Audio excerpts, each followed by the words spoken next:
The Story Grows. I'm Brian Patton. Today we welcome Eric Kusanagi, guitarist for Hiroe, to the podcast.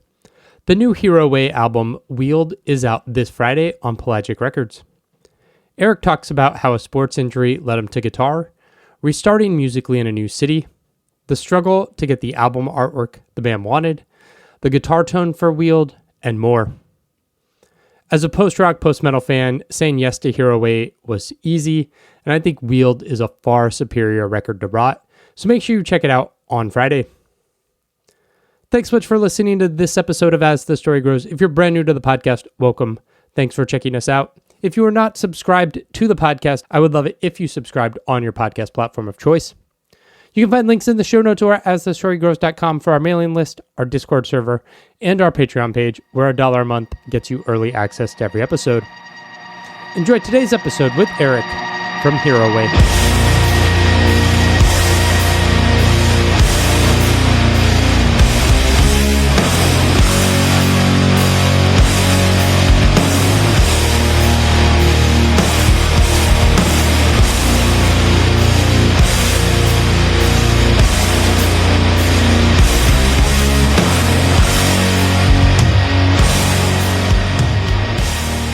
I'll ask you the question I ask all Philadelphia bands. Are you actually from Philly? Are you a band in the burbs? We're the band in the burbs. Well, yeah. One of us lives like close enough, I would say, that they're Philly. Okay. When we first started, we had like a handful of guys that lived in Philly, but now we had like a lineup change. So like a couple of us live out in the burbs. I think one lives like close enough to call it Philly. So nice. Are you in the Pennsylvania burbs or the New Jersey suburbs? No, Pennsylvania burbs. Okay. Like this weird it's like this weird thought I saw it like the other day, some meme or like someone was claiming Philly, but they live in South Jersey, and it's like, no, you're actually Jersey, you're not Philly. But like who knows, you know what I mean? Whatever. Right. Well, I lived in Philadelphia for 6 years. Oh, no kidding. Like, yeah. And I had friends and they'd be like, oh yeah, I live in Philly. And I'm like, oh, what neighborhood? They'd be like, Cherry Hill. And I'd be like, fuck you, you live in New Jersey. Like, right, you live in New Jersey, right? You don't live in Philly, whatever. Right. But living in the suburbs of DC now, like, I talk to people all the time and I'm just like, yeah, I'm from DC, because I'm like, nobody cares what little suburb I'm from. They just need that like pin of like what's close enough to. Right. But when you're in it, so it's like, I get why friends from DC are like, you don't live in DC. Like, right. You're right. Yeah. Did you grow up in that area? No, I grew up in California. I'm actually from LA. I was born in Long Beach. I grew up in LA, and I migrated south to San Diego and when I was old enough. And then I migrated east, got married, had a kid. And yeah, the housing was just like a nightmare in California. Like they kind of blow it up, but like it is really that bad, I'd say. Yeah. So, we migrated out this way, and, it was still it's still affordable now. So, but yeah. That's cool. What was growing up like? Growing up was weird. You're a bored kid in the burbs. Like, you get into trouble. You get into fights. But yeah, I mean, I wouldn't say it was like any crazy out of the normal childhood, I guess. You know? I mean, the shit happened, but for the most part, I think it was okay. I mean, I came out like okay-ish, whatever. Right? Yeah. What gets you into music? What got me into music? Mm-hmm. Okay, so growing up in LA, and I just told this to someone today too. Culturally, where I was from, like, it was more like hip hop. So I grew up listening to like hip hop and stuff like that. I grew up listening to like West Coast rap, like Tupac and whatnot. But it wasn't until like my 20s where someone introduced me to this band called Mogwai, that I started getting into like rock music. I mean, I was into rock music, but certainly not like hardcore. I was a casual listener type of deal, But yeah, it was my birthday. This guy got me this Mogwai record. It was the silver one, Happy Songs for Happy People. And I don't know. It's just one of those records where you put in the background and you kind of like don't actively listen to it. You kind of passively listen to it, and then like after a while, things start to click. So that's just kind of what happened, and that's how I got into rock music as a listener, anyway. Right? Nice. Right. Was it just kind of, I don't know, the soundscape that is Mogwai that led you to guitar and wanting to, I don't know, figure out what they were doing? It was just something that's just really interesting. I mean, like I hadn't heard it before. I wasn't even like I didn't even know like instrumental rock was a thing at the time. You know, I was listening to like other bands, if you will, like more of the mainstream like '90s bands, like the grunge bands, like Smashing Pumpkins, Nirvana, what have you. But yeah, what I guess what got me into them or rock music in general was just so I got injured. I was bedridden for like the better part of like 6 months. Oh, man. Yeah, and someone, you know, I was like cabin fever, so someone bought me a guitar actually. Okay. And they were just like, yeah, just pick around with it, you know, just try to figure things out. And that's kind of how I developed my ear. I didn't have any notes or like tablature at the time. I was just like, if I play this note, does it match that note? And that's how it all came about, becoming a musician, anyway, a rock musician. Yeah. Did you at any point then take lessons or, I don't know, try to? Yeah, I took like 2 lessons. Guy was super nice, but you know, he's teaching me like Beatles stuff, and I'm like, dude, I want to like rock, like show me how to rock, you know. So yeah, I took like 2 lessons, and that was it. I just kind of ended up kind of figuring things out. You figure things out when you play with people too. You know what I mean? Like they show you stuff. You know, you get like you may be the worst musician in the room, but you certainly like you start growing when you're playing with like better people. You know, so yeah. I took lessons for about a month, and the guy taught me all the basic chords and a few songs, and then was like, well, I don't know what else to teach you. And I was like, all right, well, I'm just dangerous enough to know what I'm doing a little bit. And like everything else has been experimentation and figuring shit out for the last 30 years. Right. Yeah. At what point do you want to start a band or start a project? Are you trying to do that when you're in California, or does that not happen until you're out east? No, that happened in California. I think it was just kind of something cool to do at the time. I guess, you know, there wasn't like any like life-changing purpose, like, oh, I got to start a band. It was just kind of like culturally, that was kind of where I was from in San Diego. Is really small music community, a really tight-knit, really great music community. I met some friends, they were musicians, and I happened to play guitar too, so we like try to like jam and like let's start something, and it's the worst band ever, but you know, you grow from these things, right? But yeah, how I came to be to play with other people, I guess, is in San Diego, and it was just kind of a normal thing to do, you know? Yeah. When you move out east, was it a struggle to get connected with the local music scene and find musicians? I've heard from other people when they move, it's like, it can be that struggle of like, now I know nobody. Yeah. So, you know, I've always hated that guy at work where the guy's like, oh, at my old job, you know, we used to do things this way. I'm like, well, you're at this new job, guy.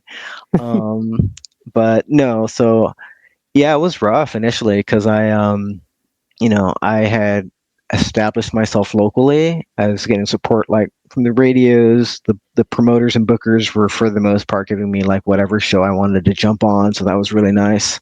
And we had just started to like really develop. We had gotten signed. We had just done like this tour in Japan. And then that kind of all came like crashing down with the move. So I moved back east. And it was, you know, I think I found like all my musicians through Craigslist. Yeah. You know, except for San Diego, some people in San Diego that were just kind of like friends. But yeah, so I came out this way, put out a Craigslist ad, and I named like what I thought were like more obscure bands that people wouldn't know. And like this guy just kind of like answered like the post and like, oh, cool, like let's try to do something, you know.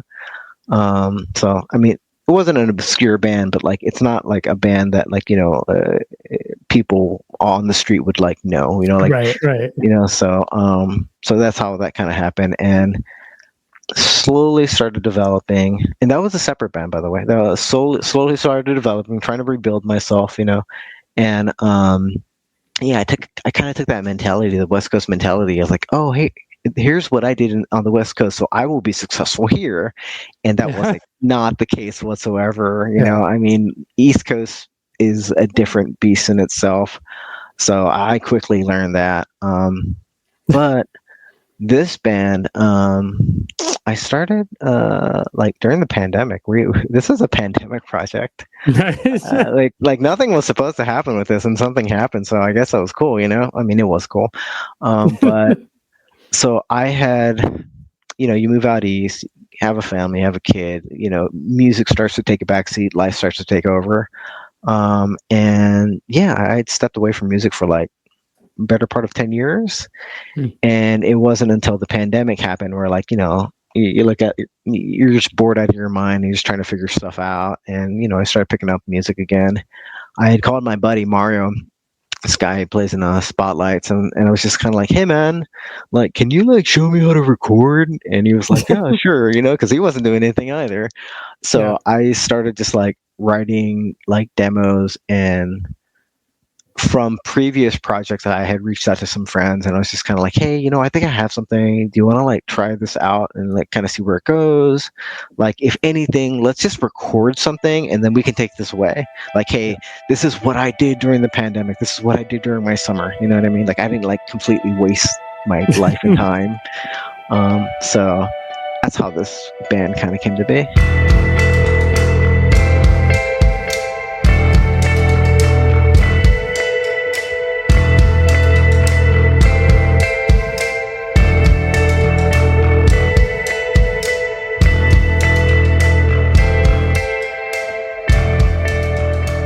What was the inspiration for the name Hiroe? Yeah, so that's the worst name, like looking back on it, man. Because people have like the hardest time pronouncing it. They'll be like Hiro, or like I'm like, and I can see why they would like mispronounce it. I totally get it. So going into the studio, we were to record the first recording. We didn't have a name. The producer Mario from Spotlights again, he was like, yeah, why don't you just use like your old band name? You're somewhat established, and I looked at the musicians behind me, and they're just like, no, like this is its own thing, so like you can't use that name, that's just weird. So of course I like caved, and yeah, I don't know, me and Mario were just talking about it. We used to work at this place in San Diego, and this tells you how small the music community is, by the way. We worked at this sushi joint in San Diego, and our boss, her name was Hiroe, and a super nice lady, but she would kick your ass, right? Yeah. So yeah, it just kind of felt like reflective of like kind of who we were in life, I guess. We were like more mature at this point, at least we think so. And yeah, we just kind of went with that. It just felt like something cool where no one would really know. There's certainly no other band named Hiroe that I've seen, you know what I mean?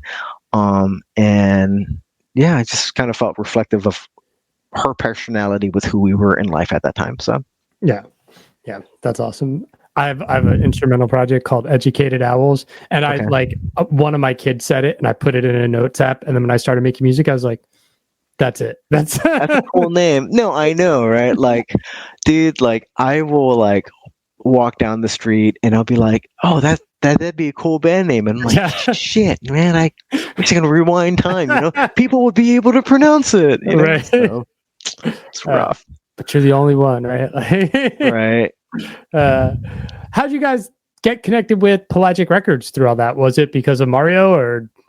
Oh yeah, no, it's definitely because of Mario. I mean, so we didn't know what was going to happen with this record. We went in just thinking like, hey, we're going to record this thing. If anything, man, like this is what we did during the pandemic thing. We have something like in hand that we did. We accomplished something, but we certainly wanted to see where it could go. So we had shopped it around, and Mario had passed this to the label head, Robin.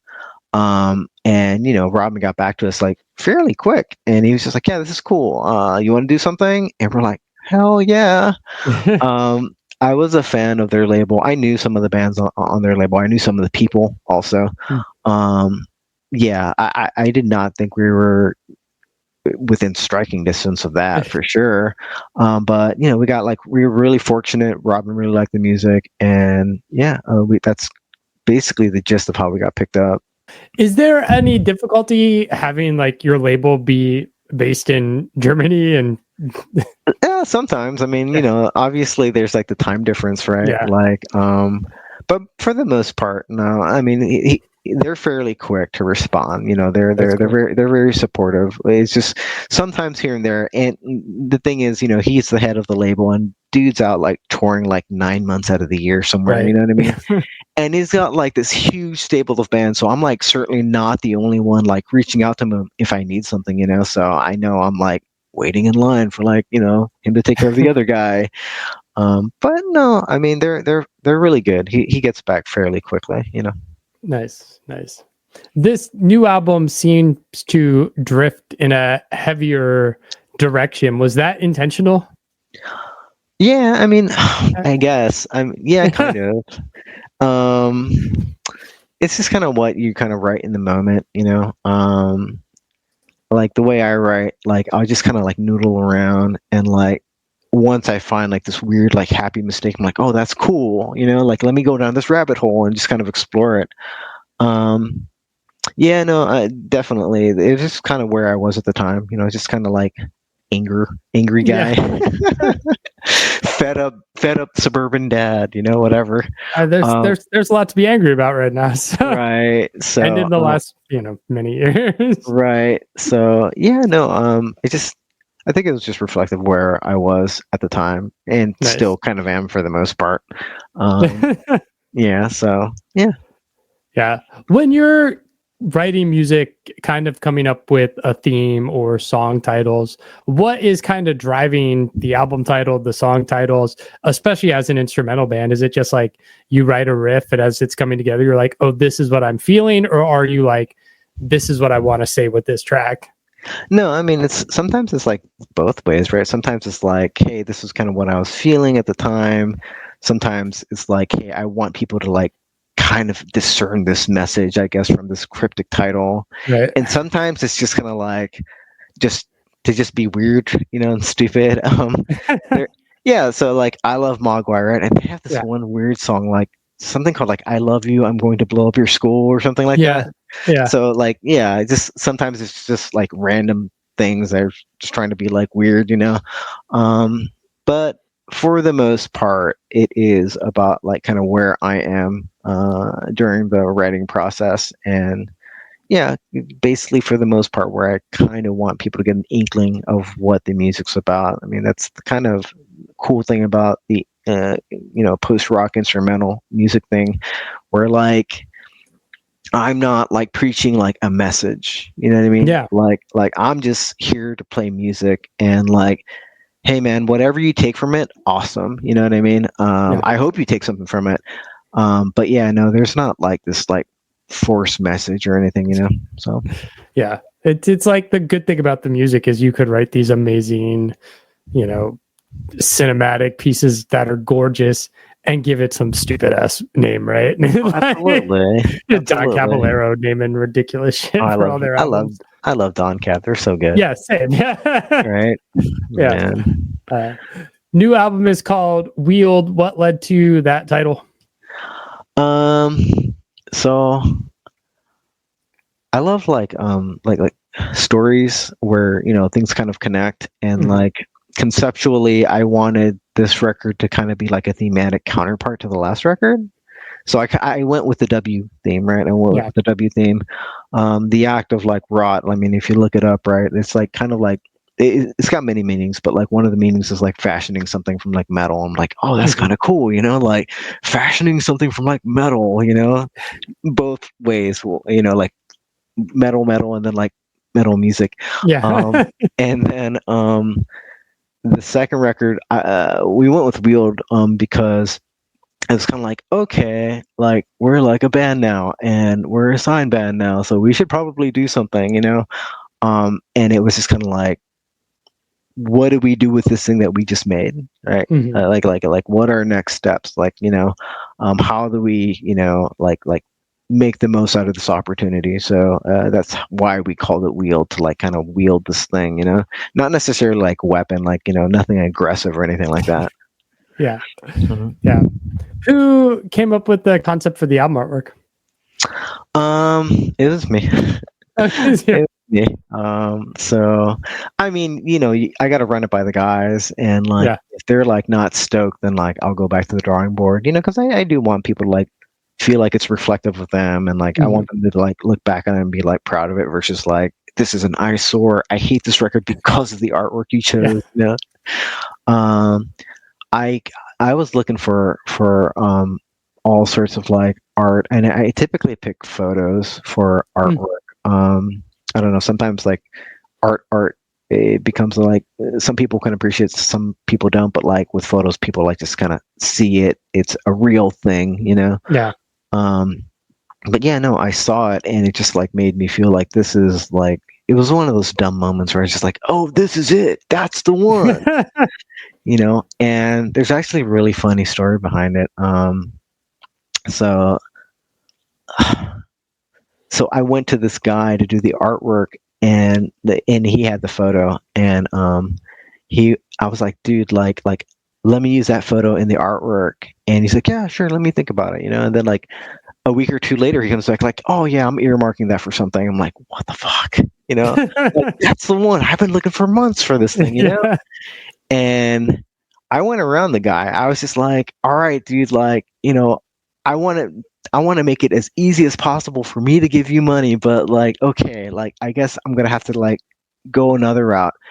And I found another guy who took a very similar photo of the same statue, so it's just kind of like, hey man, you're not the only person in the world with a picture of this statue, So that's how that whole thing kind of came about. It was a weird story, but nice. Yeah, just strong arm into that. Pretty much at that point, it's just like, all right, you're gonna earmark it, like, dude, like, how do I make it easy to give you money, man? Yeah.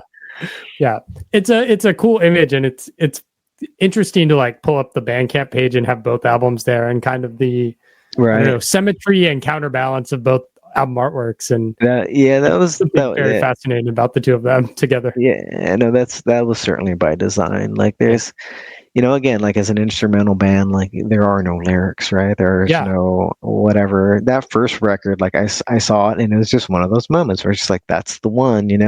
Initially we were going to go with this that first record, we were going to go with this photo.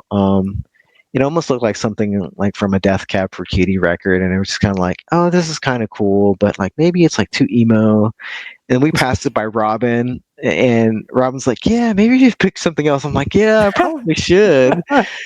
So we went back to the drawing board. And my bandmate at the time, he's the one that picked that out. He's kind of bummed out about it. I'm like, dude, like, Robin wants us to change it, we should probably change it. So I worked with this guy, and I found that photo, and it just kind of reminded me of kind of where we were, like, just this sharp point, the singular kind of a thing, it's a beautiful thing, but like, it could be dangerous too. It could like cut, just depend on like kind of how you use it. So there is certainly like reasoning behind like picking certain artwork, but up to interpretation for like people too, unless I definitively tell people, like, you know what I mean.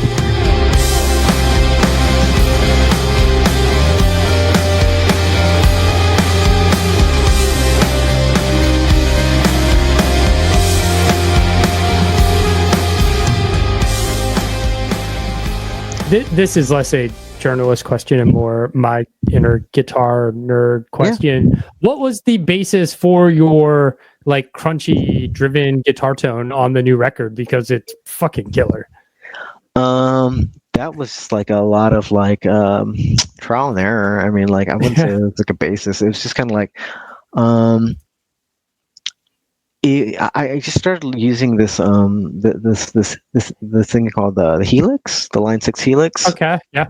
So I used to be a big pedal guy, right? Like huge, like obnoxious, like, I'm so cool because I have like 20 pedals, Yeah. I had gone on tour to Japan, and like it was a nightmare carrying this thing around. Like it was like in a flight case too. By the way, Yeah. the flight case added like 20 pounds of this thing. No wheels, of course. So coming back from that tour, the name of the game was to like lighten the load as much as possible. So I started Yeah. like just using only the pedals that I needed. And then during the pandemic, it was just one of those things where like I just kind of explored because Mario was just kind of like, hey, this is cool, check it out. I'm like, all right, whatever. Yeah. And it took me like a good better part of a year to finally get into it. But the basis of the sound was just kind of like I wanted to go for something kind of like crunchy but still like articulate, I guess. Mhm. You know what I mean? Yeah. And a lot of that's like both me and producer ear too, right? Like like hey, maybe EQ this a little bit like down, like you're too ice picky or whatever. But for the most part, yeah, it's just messing around with the options on the Helix and Nice. just kind of found something like that was rad. It's this pedal called like heavy dist or heavy distortion or whatever, and I looked it Yeah. up. And it's like, oh, this is like their version of like the Boss Metal Zone, and like everyone hates the Boss Metal Zone. Yeah.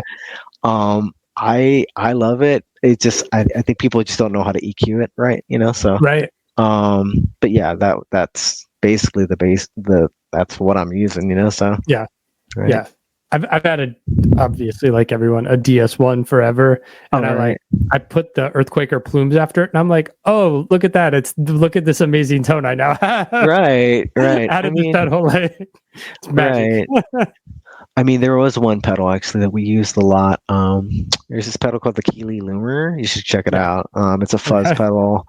It's like they market it as like the My Bloody Valentine pedal, but it sounds really rad alone as a fuzz pedal. So we use that like a lot during the record too. So album's out on the 20th. You guys have a run of shows here coming up to kick off June. I saw you guys are coming to DC the 6th. That's awesome. I had to look up the pocket. I was like, where the fuck is that venue? Right. But I was right. like, okay, cool. What's the plan for this year? I mean, you got a kid and work. So is it just to try to play these little runs here and there? Yeah, so right now it's just to play these runs, and we'll see what happens after that. We're trying to plan something for the winter time, like around November, and that'll be like maybe a short run between like here, Boston, and New York. We'll see. Just depends on like everyone's availability. Next year, we hope we'll see. We hope to go over to Europe, do like just a stretch of shows where we kind of bookend it with 2 festivals, kind of make it worth it, Nice, yeah. versus just trying to like bar 1, bar 2, bar 3. Yeah. Those can be rough too, right? So, but no, we're hoping to go over to Europe and bookend the run with like 2 festivals and small string of shows in between.